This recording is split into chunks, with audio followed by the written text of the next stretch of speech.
Well, hello. Welcome. My name is Thelma Craig, and I'm the chairman of the board of directors of the Colorado Black Health Collaborative, a nonprofit organization.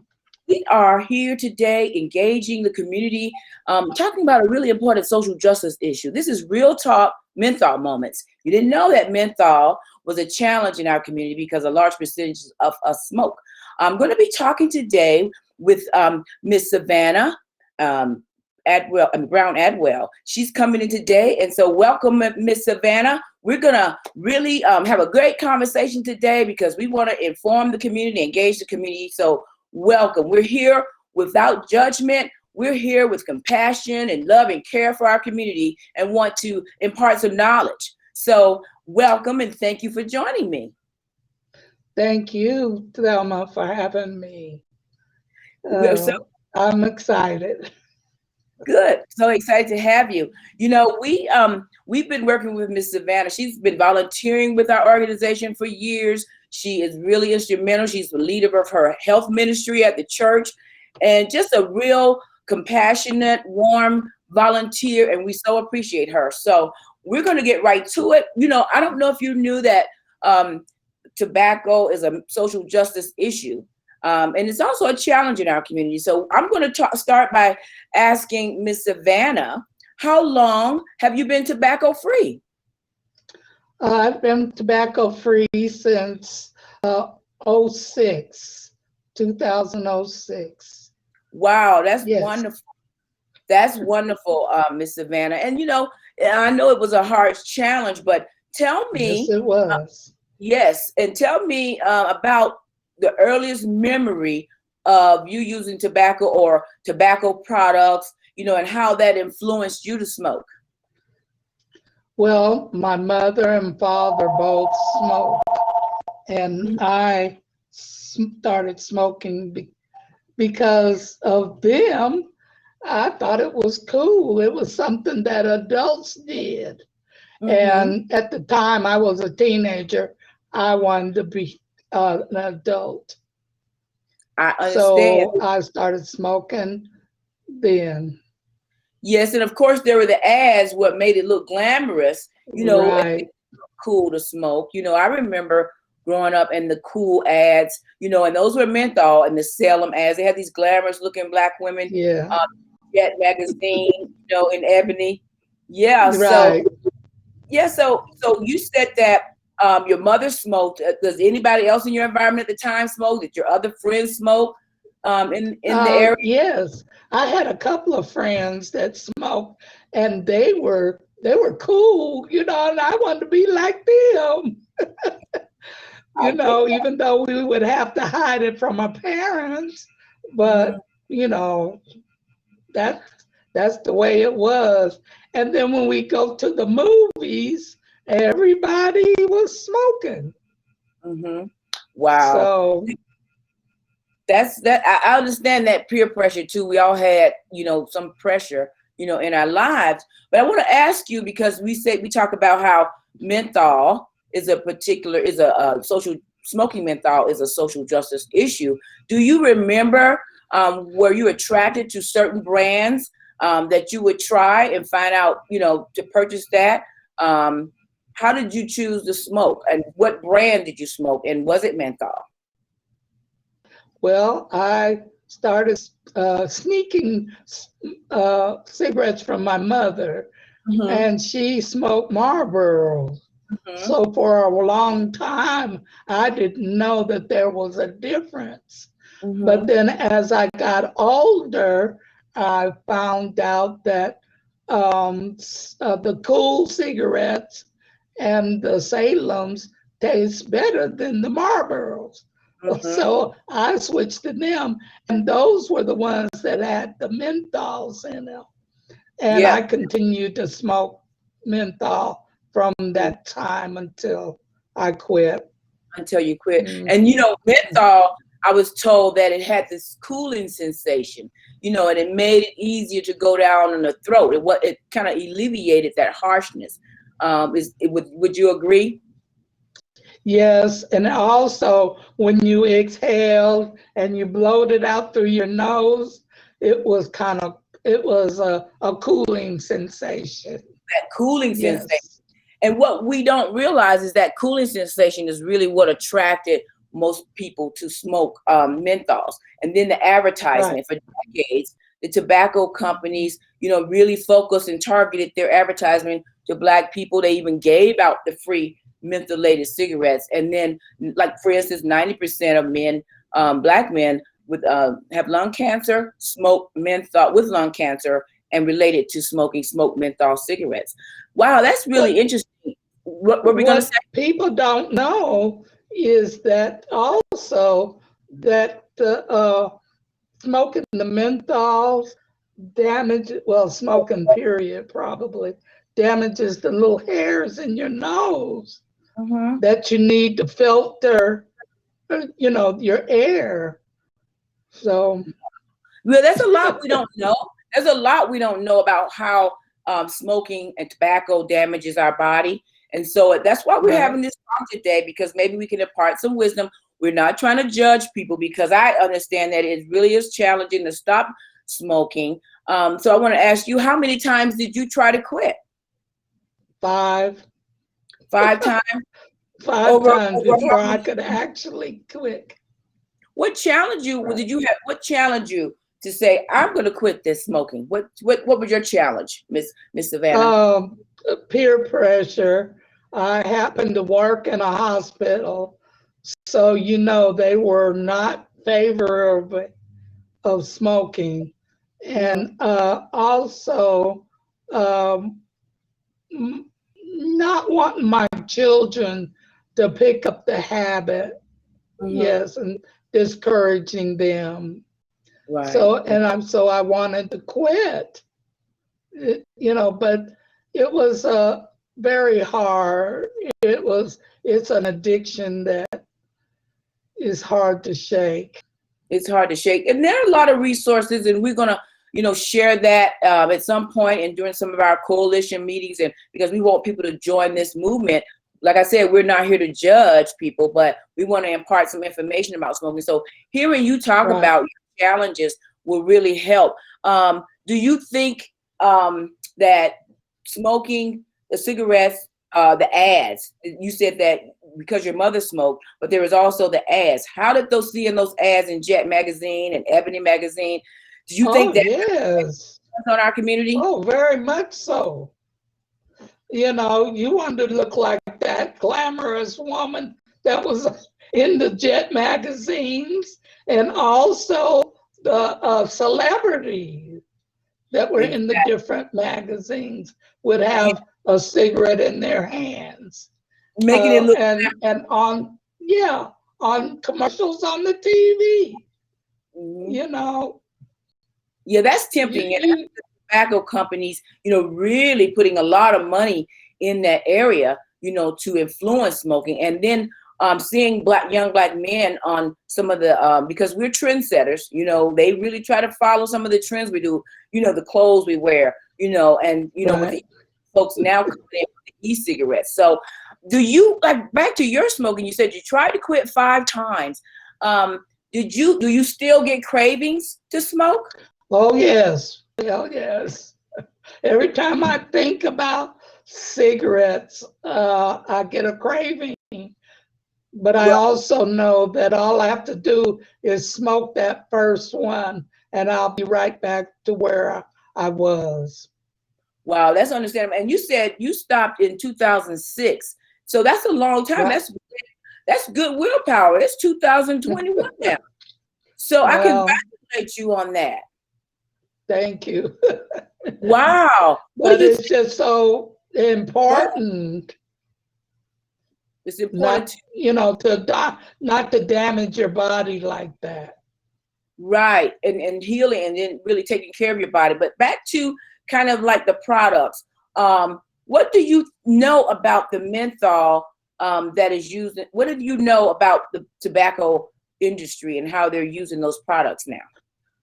Not very much, because I'm not a TV watcher.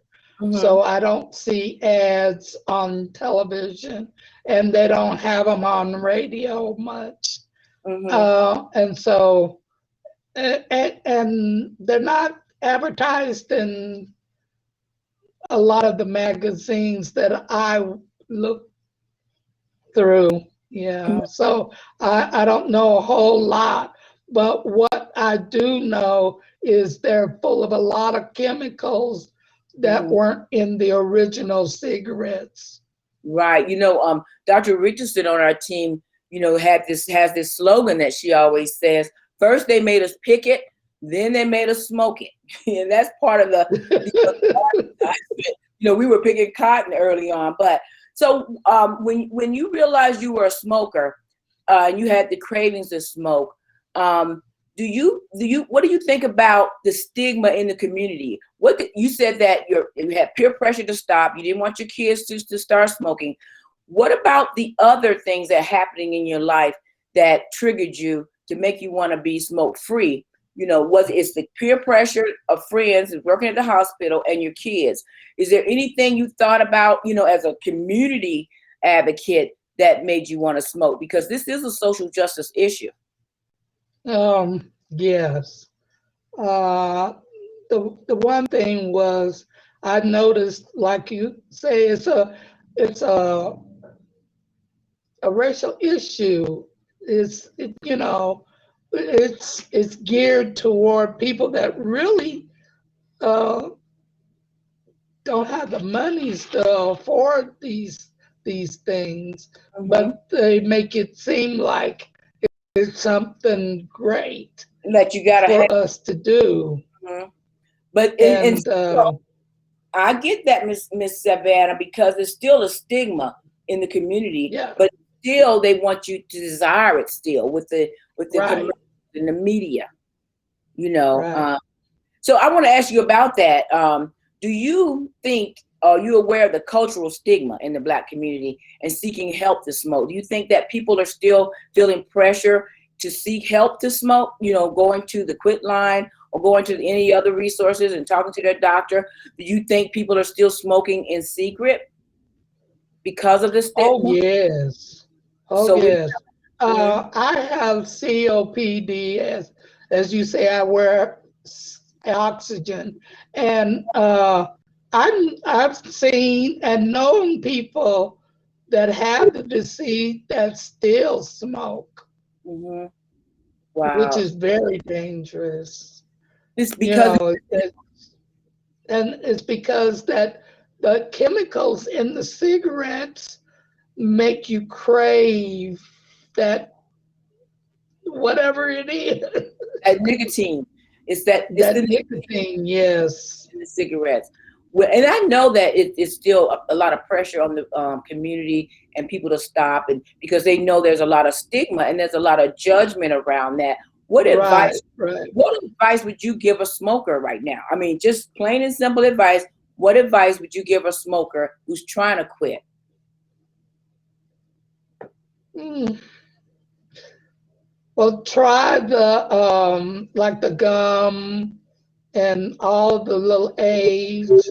Hmm. But if you just say take it one day at a time, Hmm. one day at a time. Today I won't smoke a cigarette, and don't have it readily available to you. Hmm. That's about all you can do. And after a while, it's you might crave it, but then you say, today I won't smoke. Hmm. And you get used to it because, like you said, you tried Right. 5 times. Now, did you ever talk to your doctor about how to quit?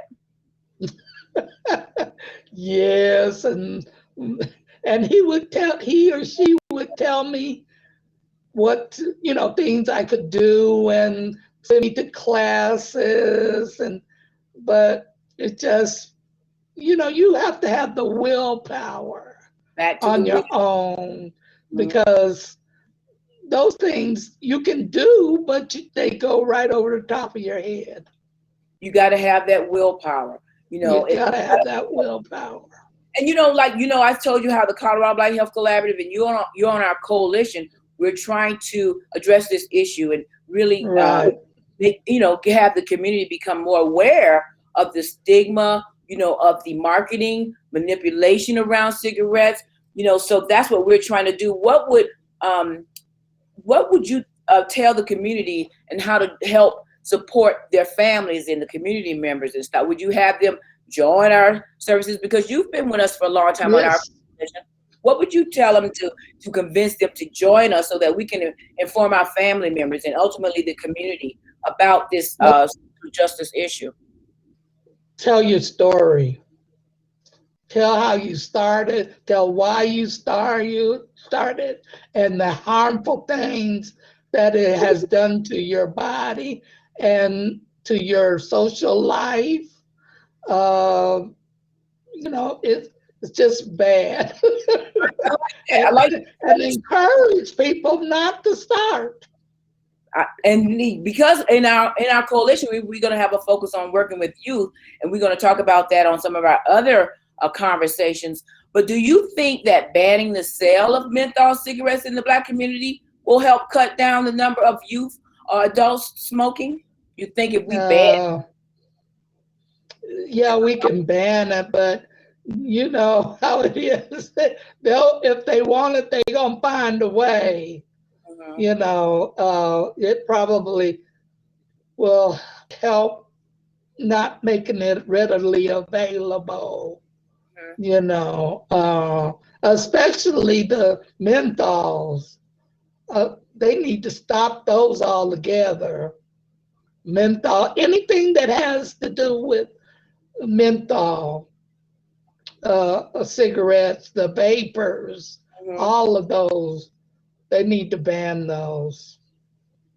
I agree. But like I said, we don't want to judge people because, people have a lot going on right now, due to the disproportionate amount of death and stress and anxiety around COVID, COVID-19, because the intersection of COVID and tobacco smoking.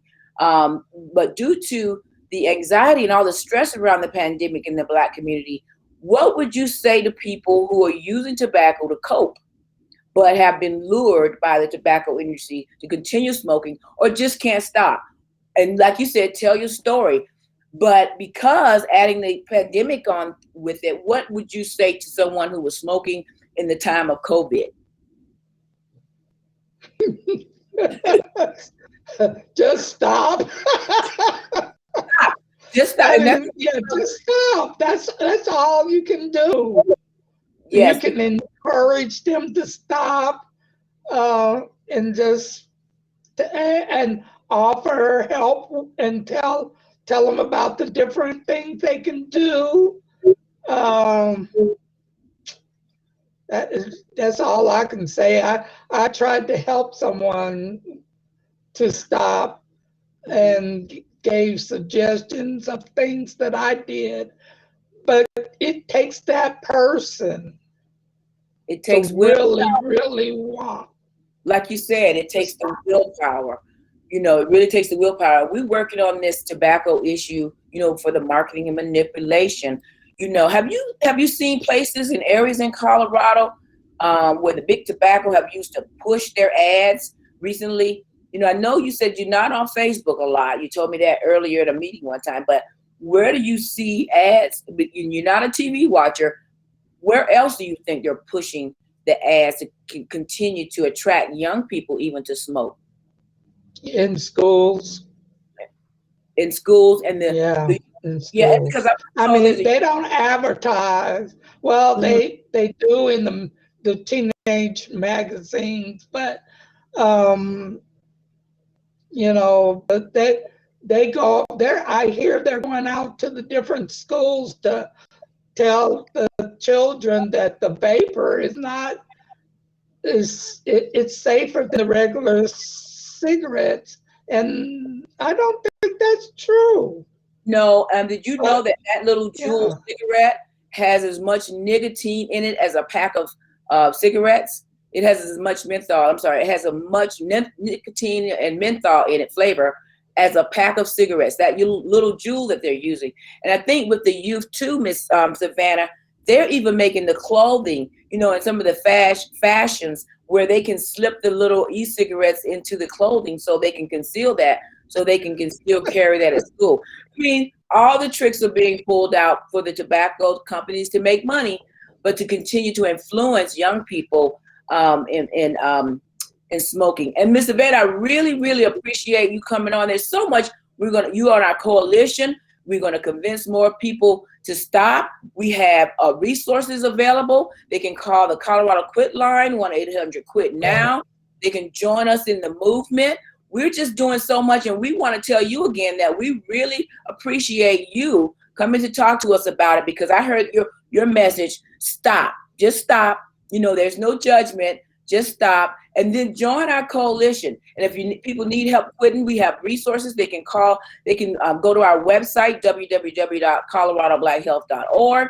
They can, like I said, join our coalition. We have a symposium. We want all of the community members to come on April 29th, virtual symposium, and you're part of that committee and helping us plan that. It's called Rise Above the Smoke.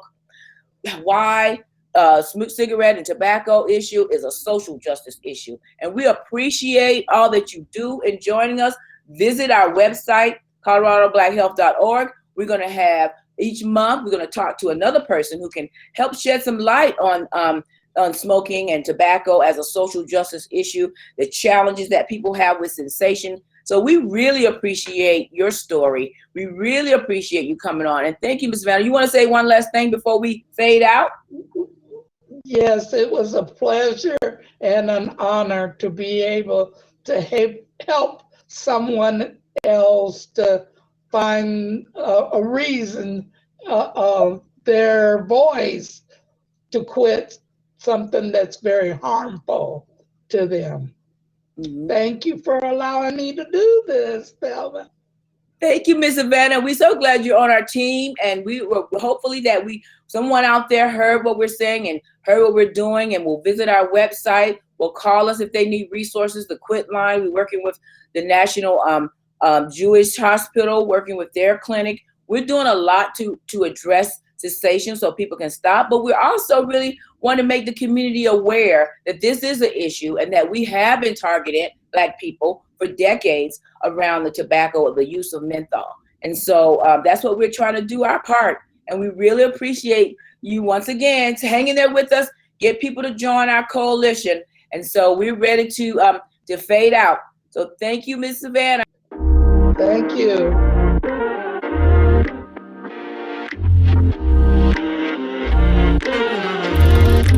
Thank you.